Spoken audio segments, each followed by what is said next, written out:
Eric? No, I just couldn't find my mic. Good morning or good afternoon to all of our merry Marvelites. Welcome to another triumphant installment of Marvel Movie Talk. Very excited to be talking brains with each and every one of you. As always, I'm Christian Blatt. Down below, the one, the only Count Eric Connor. Hello there, fellow humans. And, of course, Michael X. Shirley. Yes, that's me. And known Dragon Slayer Jeff Williams Jr. Hello, sir. Great to see you. How's it going? We are here to talk about episode 5 of What If. If you are also hankering for some Shang-Chi talk, we did a special episode Monday night that you can find on the YouTube channel, and there will be another additional episode soon to be scheduled, so I'll let everybody know when they can have that. But you can always subscribe on YouTube, the Blackcast YouTube channel, to get our show when it comes out. Let's dive right into What If? Zombies. And here's what I'll say in terms of the pros, is that I didn't like the episodes that didn't feel different enough. And this could not have been more different than what we got in the movies. So kudos for that. It's nice to see some A-list voice talent in this episode. And I know, Michael, you were so excited they didn't get somebody else to voice Sharon Carter, right? You're so glad that Emily Van Camp was in here. Oh my God. I'll get back to her in a little bit. But my very favorite part of the whole episode, when she's like, I've got Sharon all over me. That actually was pretty great. Yeah. If it was worth having Sharon in it to just for that. Have Hope just explode her. Yeah. Welcome to 90% of Michael's dreams. I loved revenge, but as Agent 13, I'm just not here with you at all. I'm leaving because of it. Yeah. But so I've gone on record that zombies are my least favorite adversary because of the slow, all-encompassing nature of them. But I thought they still be slow. I mean, they always are. So have you seen that movie?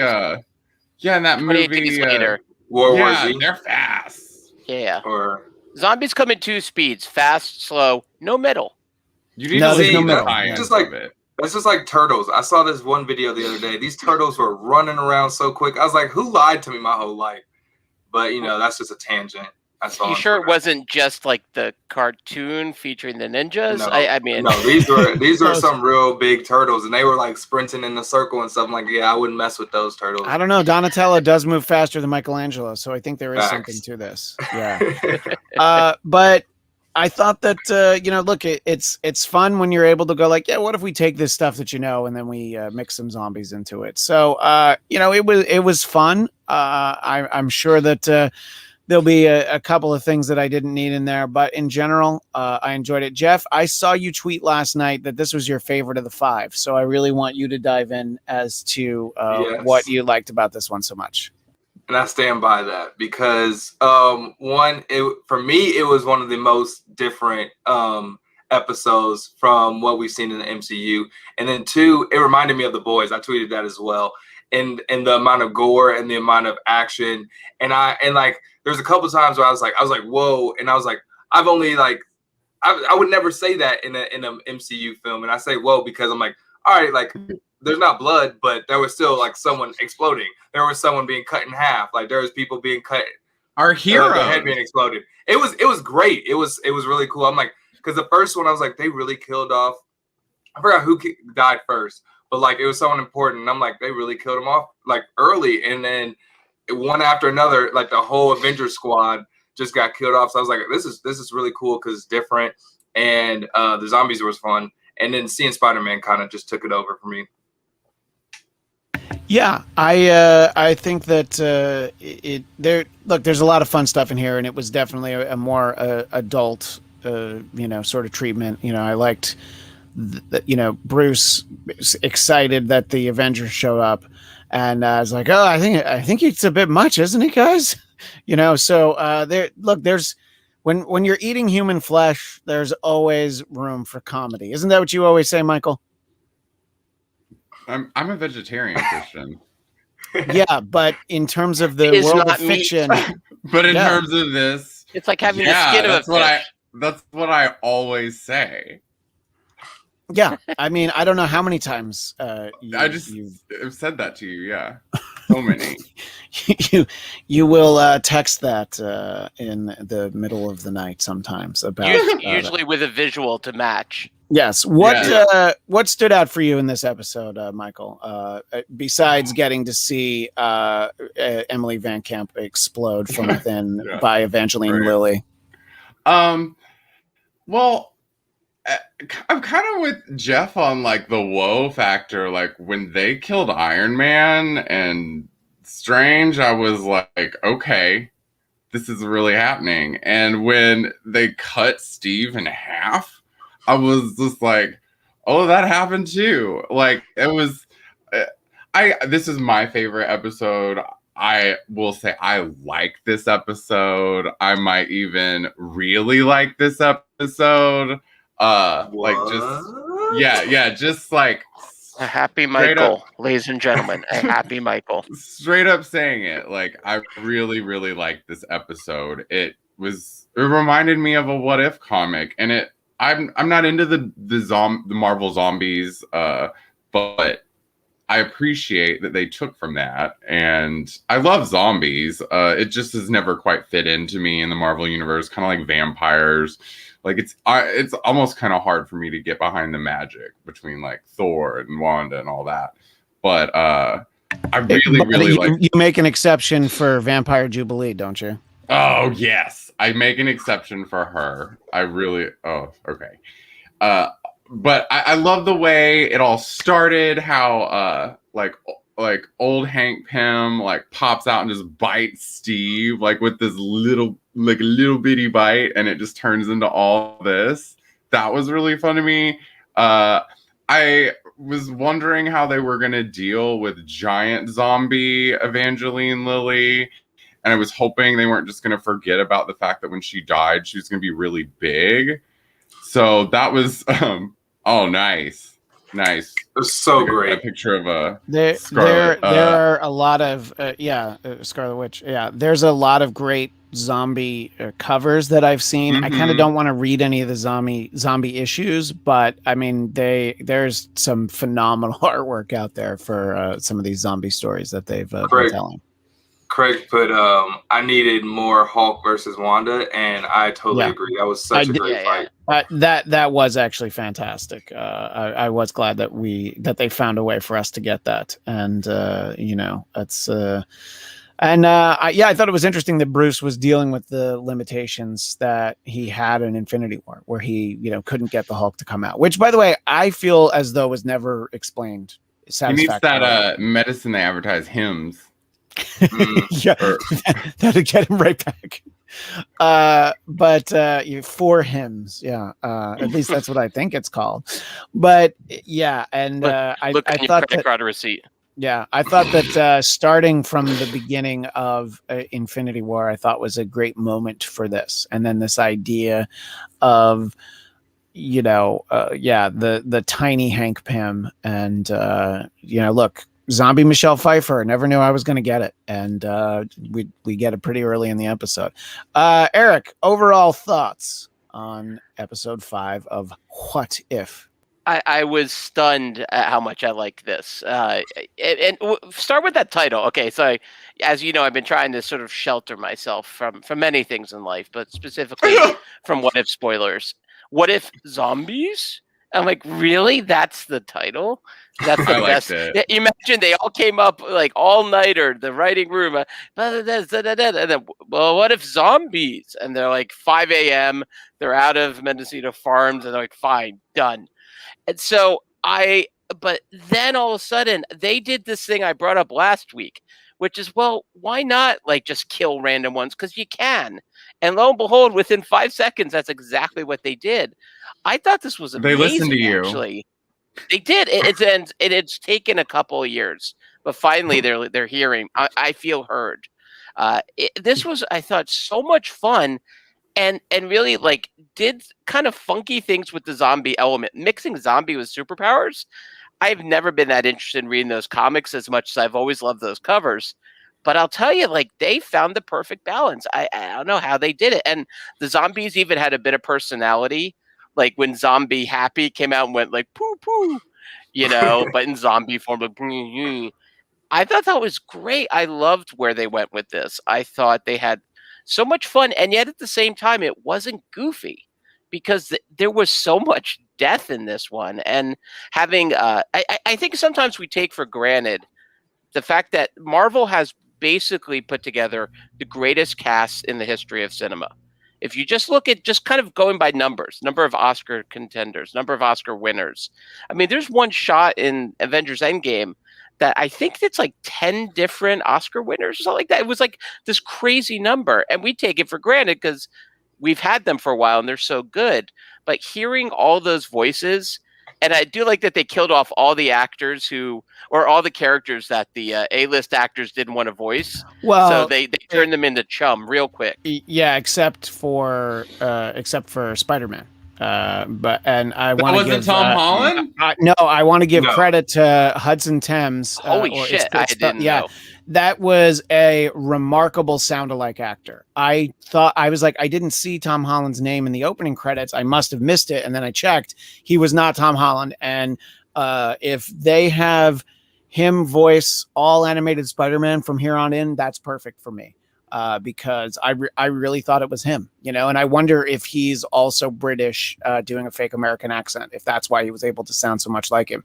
But to your point, yes, I did notice that, who we didn't hear from, all the sound alikes. I guess Natasha was gone instantly because we never even had a moment to hear from her.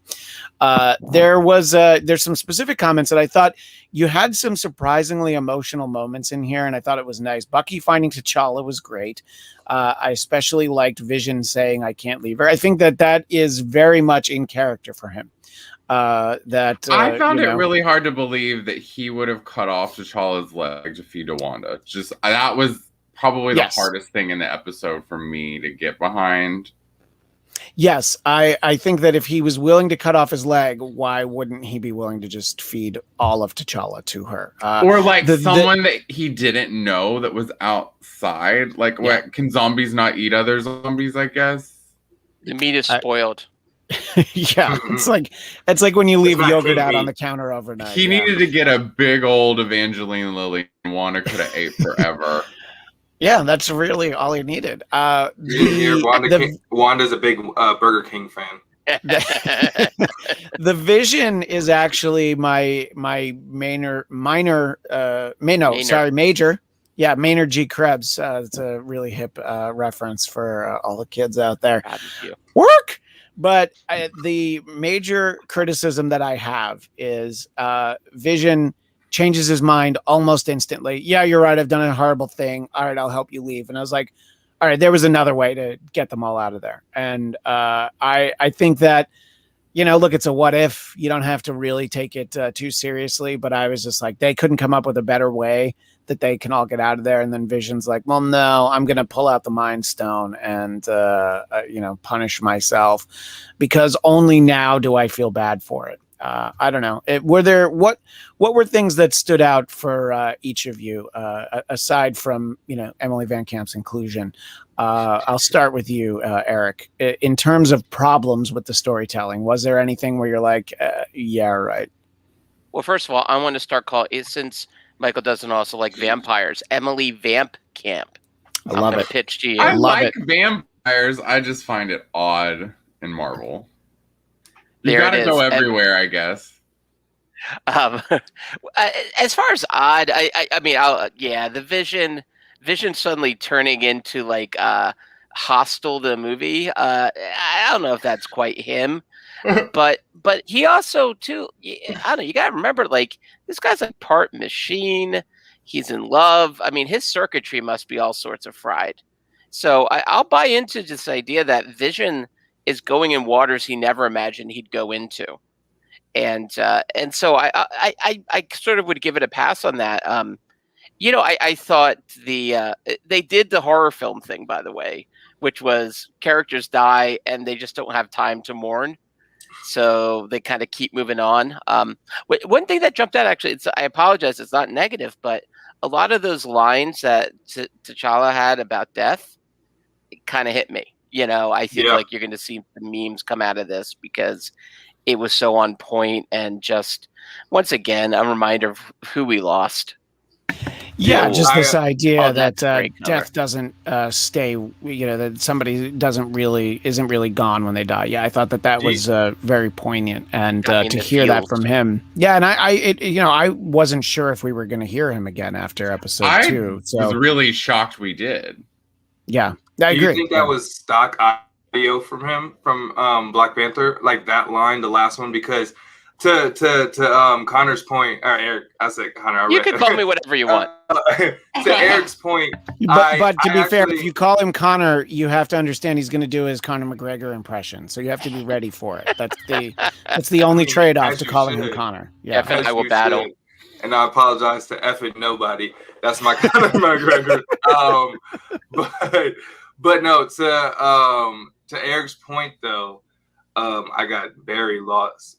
What did you just say, Eric? I'm sorry. Well, you're talking I was saying my Conor McGregor stock footage. No. Oh, audio. So, to your point though, when I heard Chadwick say that in the video, I like paused it and then like recorded it on and then put it on my Instagram story because it was so fitting. But then like it was almost too fitting that I thought it was stock audio from Black Panther. That's the only reason I brought that up because it was a great. Do you remember when it kind of off topic? You remember when Chef left South Park? Yeah, and they were really pissed at him. So they used all this. They purposely made his audio terrible. They did all these stock lines. If you guys get a chance, watch Chef's last episode on South Park. They were furious at Isaac Hayes. So they basically chopped it up terribly, and then they killed him in the most horrific way imaginable. I don't want to ruin the fun, but that idea of like you just find sound bites and put them in. But they did. I think in terms of the reading of them and the tone of them, felt so on point. I'm not sure. I mean, his Eric doesn't care where they came from. Yeah, I mean, it worked so well that if they did it, even more impressed, right? Because they managed to make it feel very much part of the texture of that scene.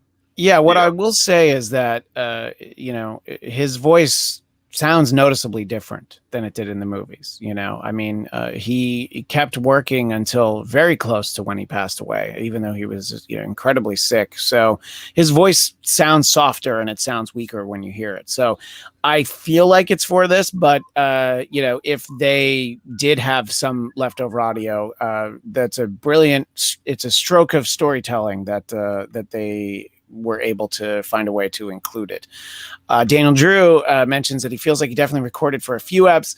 I don't know how many for this season, but I expected more than 1 or 2 episodes. I think we're getting a total of 10. So so your understanding, Jeff, is that he's in 4 of the 6. I think I read something about 4 episodes of him like recording stuff, but I could be wrong. Yeah, and Craig also liked having the Cloak of Levitation as a character. I thought that was great, and I liked that Peter ended up wearing it. I thought that I liked it better when Ant-Man ended up wearing it. Yeah, with just the head. Yeah, I love it. A little bit of Futurama, like the Nixon in a jar. Yeah. Oh yeah. There's this X-Men comic book where Professor X's head is in a jar, and it's. Are you drinking a beer, Christian? Yes. Do you guys know that X-Men comic where Professor X's head is in a jar and floats around everywhere? No, and I'm so glad I don't know that. No. Well, Dazzler's the leader of that team, so whatever. Wow. As much as I love Alison Blair, it sounds like a 21st century X-Men comic, and I'm a 20th century X-Men comic guy. So it's a pretty firm cutoff for me. But there's some comments in the chat. Craig was excited for Zombie Thanos. And Kemi Egan also thought so. Wanted the story to continue. What would happen after he snapped his fingers? Well, I expect that they will tell more of the story because we know they're doing sequels to the episodes. So I feel like at least that seems like it's a plan. If they don't, I'm fine if they don't do sequels to any of these episodes. It's just a few of them feel like they didn't have the natural ending. You know, if this ends with them never finding the cure and just the Earth is overrun by zombies, that's all right because it's a what if. You know, it's an alternate timeline. It's an alternate reality. Yeah. You know, I mean, the way that the Doctor Strange episode ended last week, there is nobody coming to save everything. You know, I'm 100% positive that this is getting a sequel. Like, yeah. Oh no, I expect it to, but then they'll run into the problem that I guess they'll have to find a sound-alike actor for Chadwick Boseman because he's in the ship with them and they're going to Wakanda. And, you know, I don't, unless the sequel episode is this season, which is entirely possible. Yeah, so Eric, you knew right away when you saw the title of the episode. I thought that this one was going to be about zombies. I thought that on Disney Plus, there's a picture of zombie Captain America that said, like, when I logged in, like, new episode streaming. So, you know, but this was the first one. And I was mentioning it when we did our Shang-Chi episode on Monday. They tweeted it out like days ago. And so this is the first time that they're like letting you know what's going to be in the show. So I kind of like there being elements of mystery to it, but maybe that's not the approach going forward. You're just going to have to shut down all of your social media, Eric. That's okay. It won't miss me. I won't miss it. Michael will miss you. In terms of, does anybody want to jump in with any major problems you had with the storytelling? Like I said, it's very easy to discount story flaws in a what if because there's no real ramifications, even though we're expecting to get a sequel for this episode. You know, I don't want to see Thanos walking around snapping later. That's gonna be silly. Like, zombies aren't gonna think, oh yeah, I need to turn back time. It's like, I need to find a way. It's not gonna happen. Like, well, but that just gave me an idea for Zombie Cher. Because, know, right? She could definitely find a way to turn back. She already, hold on. Zombie Cher showed up in the late 90s. She's been zombie for a good 2 decades. Yeah, Zombie Cher dated Richie Sambora. Yeah, just read her right Twitter. It sounds like a bunch of zombie garbage. No, I'm sorry. Dyslexia is not funny. Go on. Let's see. Yeah, hearing the gauntlet power up was cool, Kame, but confused as to how he got turned whilst having the stones. Maybe he was bit by Ebony Maw. I mean, look, we don't know when. I mean, this version of Thanos shows up, and you know, going around the galaxy to get most of the other stones would happen the same because this zombie apocalypse has not spread from Earth yet. But the impression is that it very well could. It just hasn't yet, you know. So like a zombie Captain Marvel flies out in space to like another planet. And that's a what if episode I would watch. Yeah, absolutely. I think that it's fun. It lends itself to telling more installments of this, but we got some really inventive, wacky stuff like. We're talking about Scott Lang, Head in a Jar. I thought there was some great comedy in that.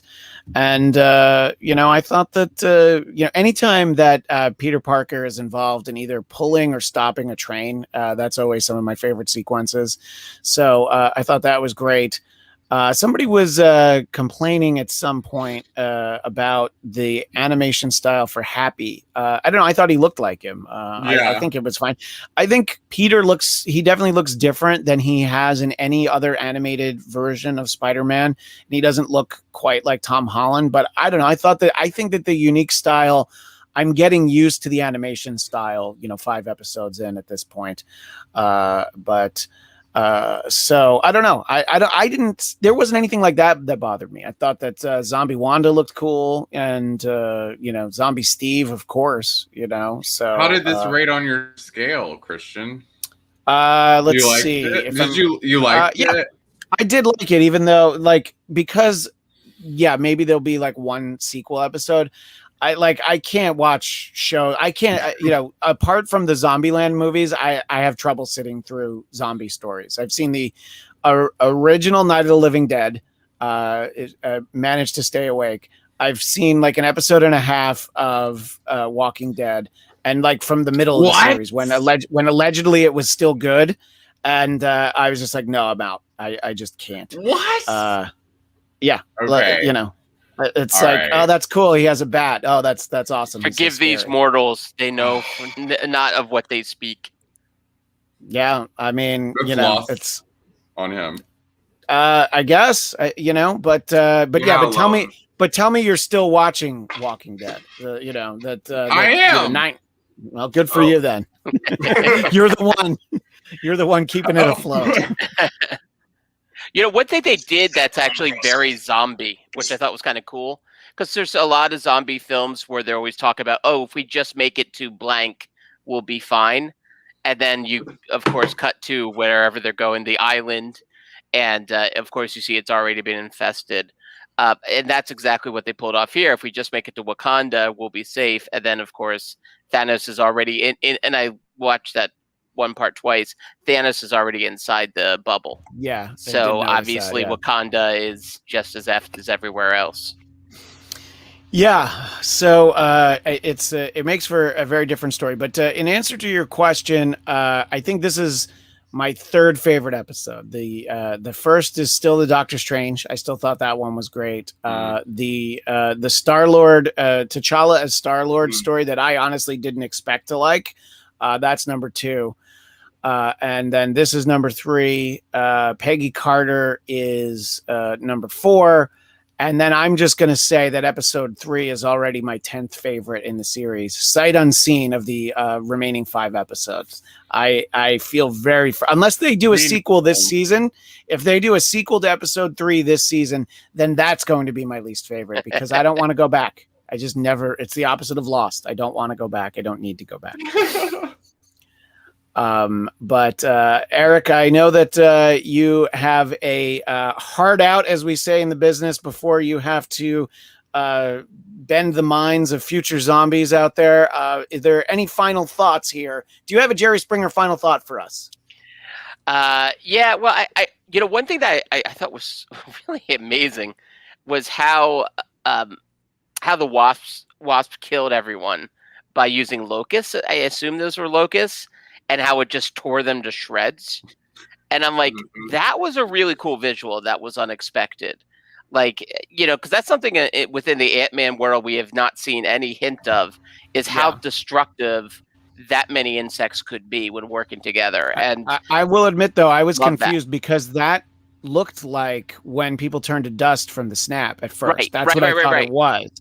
But then I thought it was actually like, oh yeah, because look, yeah, if you can control the insects, you can do some really dark shit. You know, it's like the rats in the Suicide Squad. You know, if you can control that many of them, you know, you can really do some interesting things for sure. I don't know. Well, honestly, also Hank Pym is 2 episodes now are all Hank Pym's fault. Yeah, so that's why you said Hank causes all the problems. Yeah. Yes, he does. And apparently, you're not wrong. Apparently, there's some Hank Pym haters in that writer's room. So is this a precursor to Quantumania then? Maybe, yeah, maybe that's all his fault. Yeah. You know. They just turned Michael Douglas into like Gomer Pyle. He just F's up everything he touches. Yeah. You know, if you had said Gilligan, then that would have been our second Bob Denver reference in the course of an episode. I missed that would have been chance to great come full storytelling. circle. I'm so sorry. I let you down before again. you go, Michael, did you watch anything recently that you wanted to tell Eric about? Oh my god, yeah. I was like, Roku, play Other Voices, and it like puts on like this movie, and I'm like, this is not like Palestine. None of these people are even Jewish. I'm like, what is going on? And I just like kept on watching it, and I actually liked the film. It's called Other Voices. So he watched the wrong movie. This is a plug for the other voices. Yeah, other voices. Yeah. Yeah, I've gotten like a third of a way through the documentary film Other Voices, not to be confused with the hit 2000 success Other Voices. And I keep getting hung a third of the way. I'm gonna finish it though. So you haven't seen the greatest ad I've ever heard. Thank you, Michael, for watching. I really do appreciate it. I don't know what they're saying because I like hate subtitles. So it's just like You know what? It's a good thing you haven't. It's a good thing you haven't gone to see Shang-Chi then, because. But I'm gonna. I woke up in the end credits and I was like, these credits are really long, and I was like, I've got to finish this movie. So I'm like 40 minutes in, and well, maybe next time I'll give you my review. Well, I think this review that just was given is what we should put on our webpage, actually. Yeah, for the other movie. I'm going to work right now filled with such joy and such confidence on the content. So, I appreciate Michael. Michael, I do appreciate you watching the other voices and then this other voices. The important thing is that he tried to watch this one. I agree. I think that the effort is really where it's all at. And, Eric, if people want to watch the correct other voices, how do they go about doing that? Well, I Not guess on choose Tubi. wisely. Choose wisely. Go to Amazon, other voices, and it should be a poster of a woman holding a. That's it, right? I'm the one in the. That's me in the middle. I put on a little weight.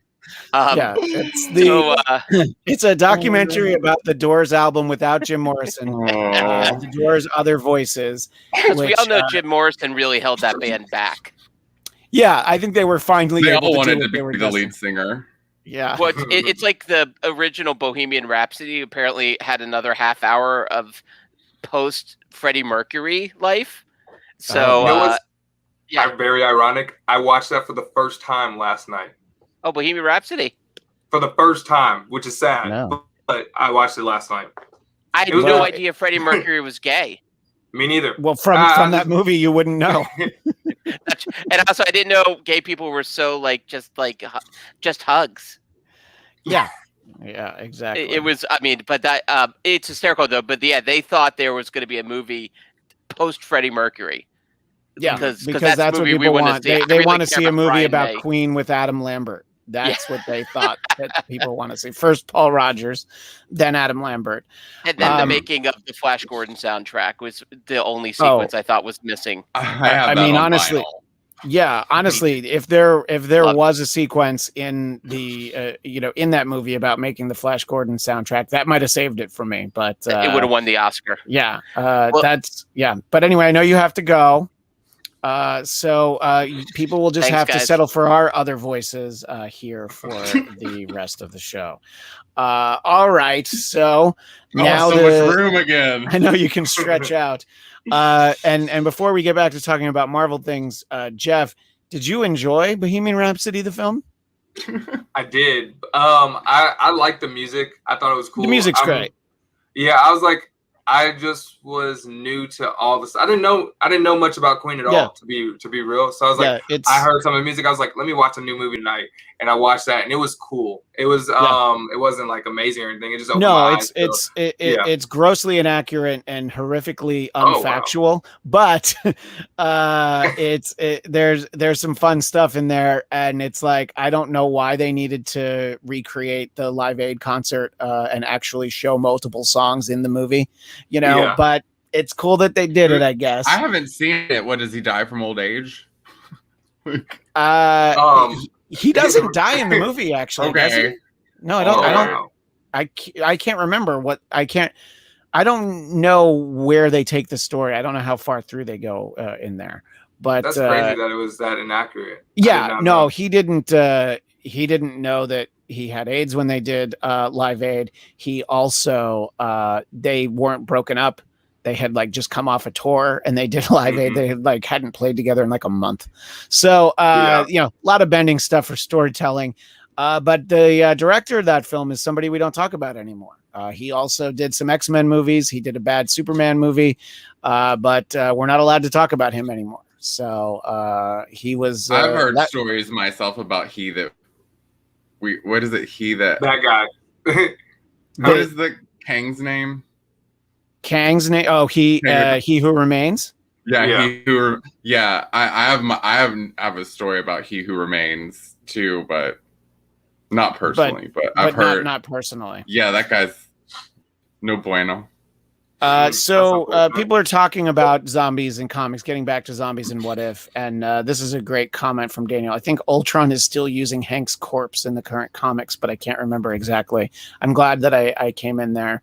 And Daniel points out that Marvel's tweeted Instagram posters each Monday before each of these What If episodes, which I wasn't going to say anything. I didn't want to knock you down a peg or anything. No, I just didn't realize. I just didn't see it. What do you got there? Oh, I thought he was talking about this one. Oh, the Killmonger. Ultron. Yeah, because it has Ultron's head in it. Oh, very cool. And so you think, so is he saying that that's going to be Hank Pym then? Or is that like actually Ultron? That's a great question. Maybe that's next week. I don't know if we know. So look, I think that this was fun. And if most of the, these What Ifs this season, next season are I would like more standalone stories. The What If comics, I don't remember them ever going back and doing sequels. It's interesting if they choose to. I think that they did two-parters maybe. Yeah, but the original What If series, every issue was double-sized. So they felt like they could tell the story, in a finite amount of space. But a lot of times if Wolverine becomes the king of the vampires, you don't really need to go and explain it some more. Even if he bites Frank Castle, it's fine. So, but in any case, I think I know we lost some of you when we started talking about Bohemian Rhapsody, but Eric left and then people didn't want to watch the show anymore. So it's grossly apparent that the show is 25% less handsome now. And I don't know how I feel about it. We're working at a full 3/4. Yeah, exactly. As I mentioned earlier, if you're itching for some Shang-Chi talk, we did do a special episode on Monday. It's already archived there on the YouTube channel. And there will be a follow-up of some more Shang-Chi talk either tomorrow or one day next week. TBD, as we say. But just to spend a moment on the business side of it, I think it's important as we talk about the way that it is going to be felt by the MCU and some other movies. In the 4 days of release, Shang-Chi made $90 million. Just on the 3-day weekend, it was like 75. And it's the biggest Labor Day opening ever. The previous record holder was the 2007 Halloween, the Rob Zombie Halloween. That made $30 million. So more than twice as much in there. And this is during a pandemic. This is when a lot of people aren't going to theaters. This is when the biggest city in America, New York City, you have to show proof of vaccination to go to restaurants and movie theaters and such. So the fact that it did that well, I think, is a testament to the film. Obviously, there's a lot of people very passionate, as we've talked about, because it is our first Asian superhero starring in his own movie. And Michael, I think that there are things you're going to like about it when you see it in 43 days now or whatever it is when it's actually on Disney Plus. But it'll be interesting to hear your thoughts. But you still haven't even seen like the last Spider-Man movie, right? There's a few that you haven't seen already, right? I haven't seen the Spider-Man one, and I haven't seen Black Widow. Right. And Craig says, trying to see Shang-Chi so I can stop swerving spoilers. No spoilers here. Don't worry about that. We did do that in our previous episode, but we're just talking about it from a business standpoint. And I think it's encouraging. So you hear that, Jeff. What do you think? Do you think that Eternals is going to come out in November? Most likely. Obviously, we could have a Michael Douglas caused zombie apocalypse between now and then that might push the release date by a couple months. But your best guess, your educated guess, do you think that this is what they were hoping to see, and Eternals is going to stay in November? I believe November 6th. Yeah, I believe this is only enforcing the fact that it's going to be only in theaters in November 6th. And I mean, we kind of saw that just because of how what is that movie called? Venom moved up 2 weeks because of the same reason. So movies are starting to understand, people are actually starting to go back into theaters if they're interested in the movie. So I'm very optimistic. I know I'll be in the theaters for this, but for Eternals as well. Yeah, because that's another movie I want to see. Yeah, well, we gotta try and get ourselves to one of them press screenings, Jeff. Facts, exactly. Hopefully, we can see it before everybody else. Yeah, exactly. And we can hold it over everybody else's heads of like, well, what I can't tell you about is Eternals.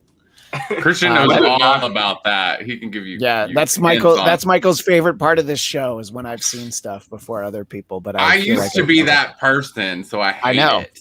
Well, if you still lived here, you could be that person sometimes. I know, right?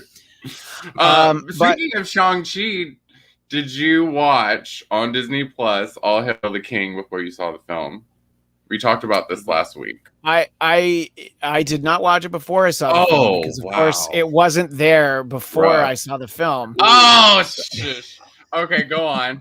You've seen it though. But yes, right? no, it's great, and I say people should see it after they see the movie though.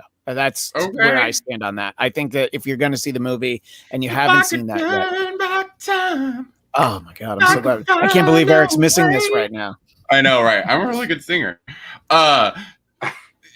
Did you like the last scene? And was it as good as I promised? Like the ending credits in All Hail.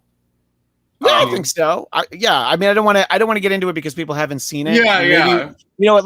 Let's resolve. We'll only talk like about it. 5 years old, but Yeah. whatever. I know. We'll talk about it. We'll talk about it next week. I want to give people a chance to see it. But in any case, so what Jeff alluded to is the fact that that Venom: Let There Be Carnage was set to be released on September 23rd, and then they moved it to October 15th. And then some of that Shang-Chi money was Shang-Chi was making it rain. So now Eddie Brock is like, hey, what about me? So now they've done something that I haven't seen anybody do Move it up.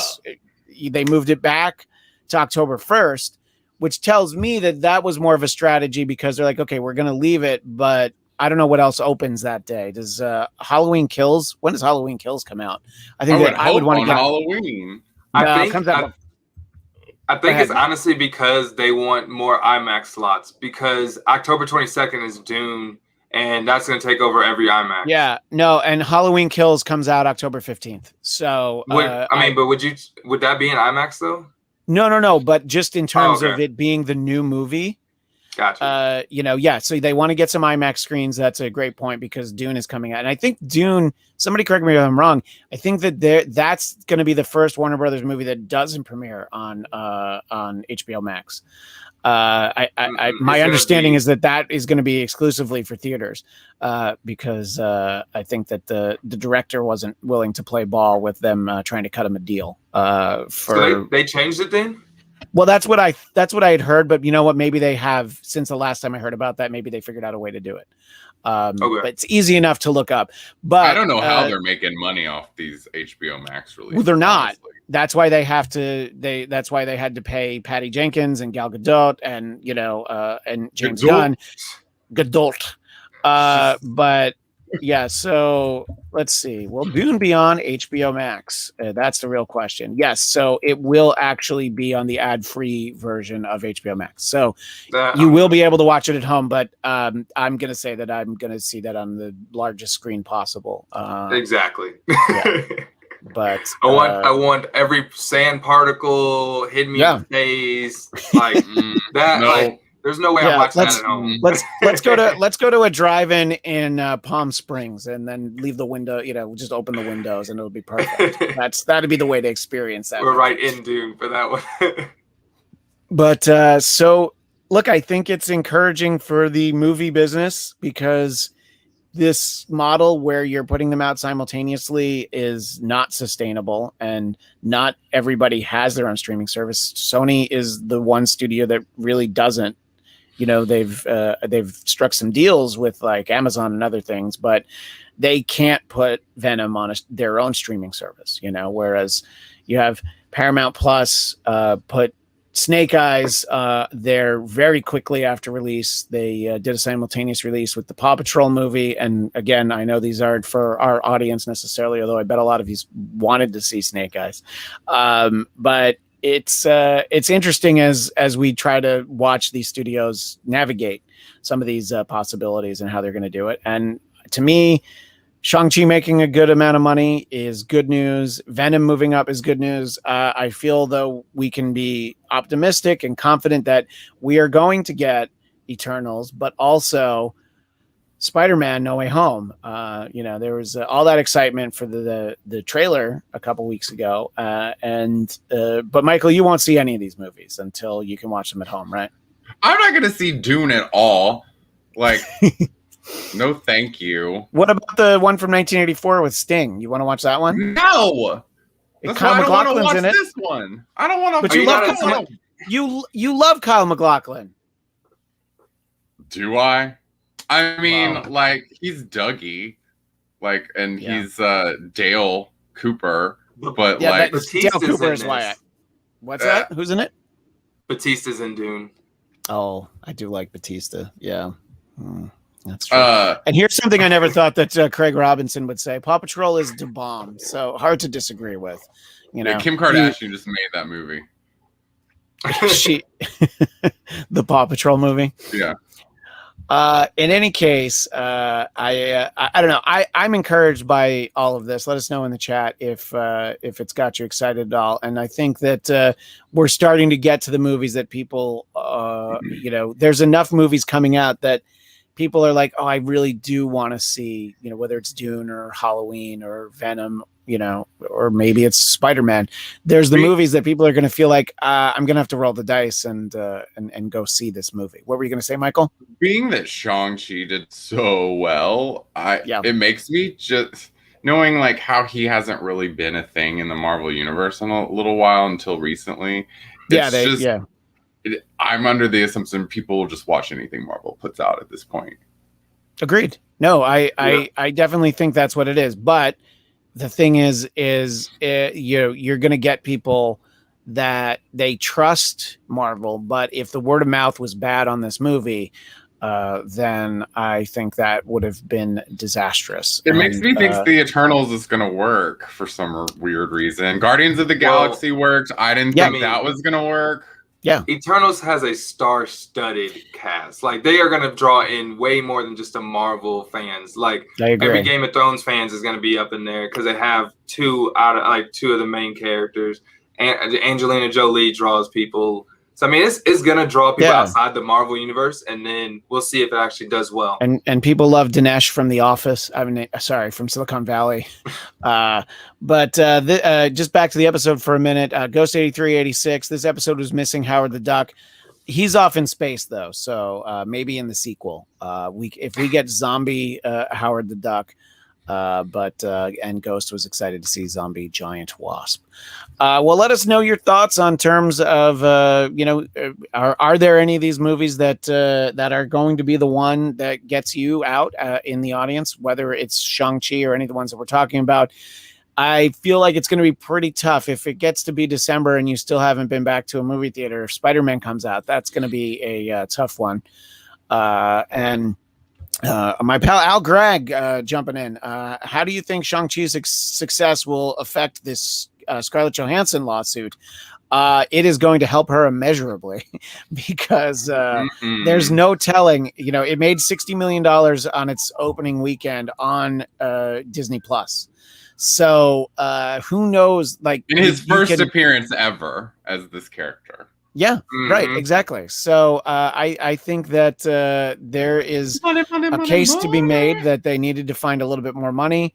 And they will hopefully Disney will take care of, let's see, Emma Stone and The Rock, everybody whose movies they did dual releases with. I think that, they should, the Warner Brothers was smart enough to handle this up front. Before they started doing this, they started working out deals. And it's very complicated. And yes, they lost a lot of money on this, but they really want people to get that dumb app. And I have it, but I use somebody else's login. But I have it on my TV. So there's that.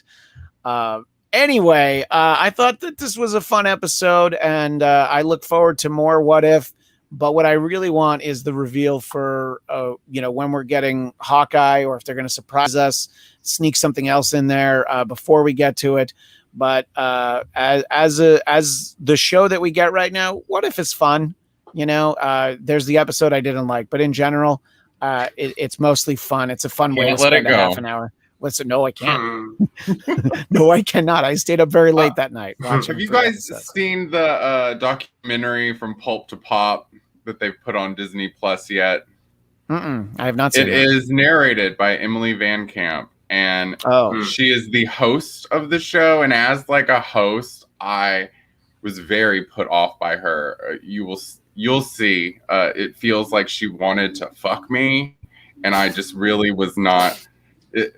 She was talking and like this and swinging from like item in the room, like swinging from a chair to a table and just like leaning over and talking about like the Civil War in a sexy way. It's just really, really awful documentary. well, that's a ringing I won't watch endorsement. Yeah, and, you watched that instead of Eric's movie.